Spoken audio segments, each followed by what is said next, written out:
It is written that there is a great ordeal faced by any initiate who enters into the temple of the Sphinx. That temple still exists, yet it exists not physically, but in the internal world. And anyone who enters there has to pass the ordeal of the sanctuary. What is the ordeal of the sanctuary? The ordeal encompasses all of the ordeals that we experience during the process of self-realization. That is why it is written that if you pass the ordeal of the sanctuary, you receive the seal of Solomon, which means the self-realization of your being. But for that, as Moses controlled the 4 elements, you also must control the 4 elements. But no one can control the elements outside if you do not control them inside. In Saturn mythology, Egyptian and Mesopotamian traditions of the solitary creator find many parallels in later Hebrew, Greek, Persian, Hindu, and Chinese mysticism and philosophy. But it is the earlier imagery that illuminates the later. And however unorthodox the idea may seem, the oldest records treat the great God's birth in the deep and his acts of creation as events experienced by our ancestors. The solitary God, in the presence of the ancestors, brought forth the primeval world, or earth. To understand the great God's creation, one must put aside modern philosophical and religious conceptions. The tradition has nothing to do with the origins of our planet or of the material universe.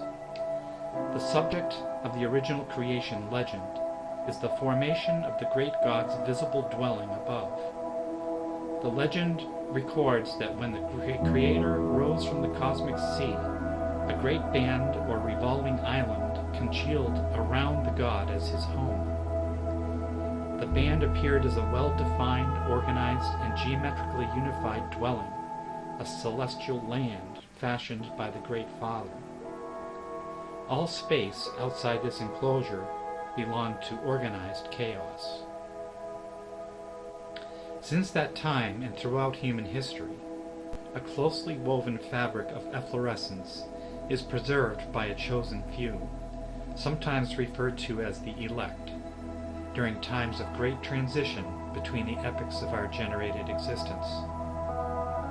These advanced souls retain the history, knowledge, and wisdom of the ages for the flowering of the next regeneration of species evolution, and serve as guardians of the history and knowledge of the past, that all previous experience of obtaining the truth of matters regarding the seen and unseen worlds be preserved as the foundation, or the next stepping stone, in the next ascending order of humanity.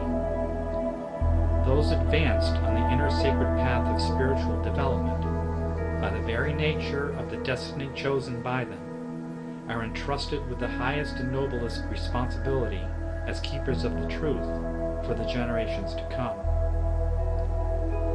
In the karmic cycle, the Ouroboros serpent devours the dragon's tail, who in turn devours its tail, preserving balance in the endless cycle of recurring justice, the balancing of disharmony and disorder, and an emergence of atonement, as judgment of actions decided upon in the past, as carefully recorded in the Akashic records of the universal mind.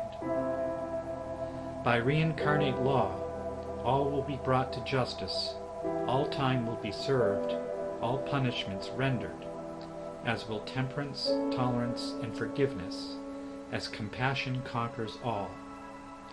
This is the divine will, and our purpose is to carry it out.